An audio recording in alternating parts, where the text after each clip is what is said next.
Yeah, that's kind of where I'm leaning right now too. Let me ask you this, and again, I hate bringing up COVID on this podcast, but we have to.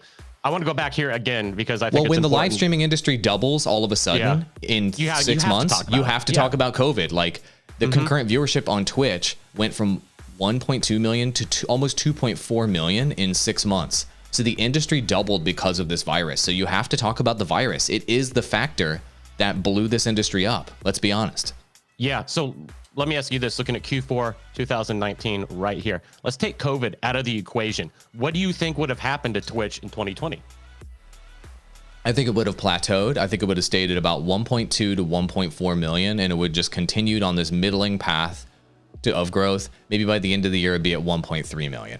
So Twitch grew by about 80% or so overall on average because of the virus. But let's compare. That's a great question.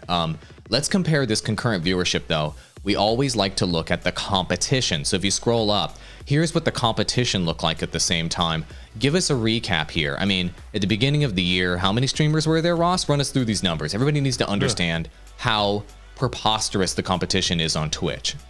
Okay, so it's difficult to say because we're going to be looking at the beginning of the year right between this line right here. So probably it's at the beginning of the year, it's not going to be too much more than the 4,500,000 plus. And then obviously Q1, like we talked about, that was pre-COVID and the beginning of COVID. That obviously skyrocketed by by about 1.3 million. And then Q2 hit, and that is a $4.2 million million channel. I wish million channel increase, and then it's still continuing to grow. Now, the last number we saw was 10,570,000. So that is steep. That is certainly not a good sign for competition, is it? No, that is a terrible sign for competition. So basically, that we threw out a lot of numbers at you, but it's real simple. It looks like this.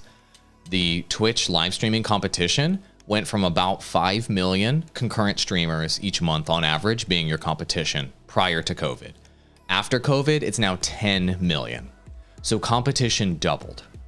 The viewership went up by about 80%, and then the competition doubled.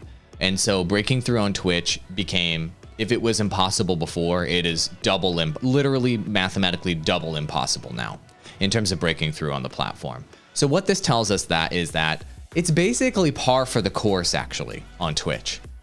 Basically competition went up by about double, viewership went up by about double on Twitch.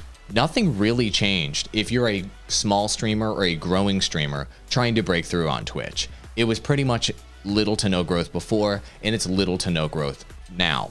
So I think overall the platform is just going to continue to be in the spot where the amount of competition versus the amount of viewership is going to kind of be in line with each other over time as COVID-19 continues to ravage the planet. That's just the way it's going to be. And I think those numbers are going to continue to go up as more and more people lose their jobs and more people get infected, go on quarantine, etc. It's just a numbers game.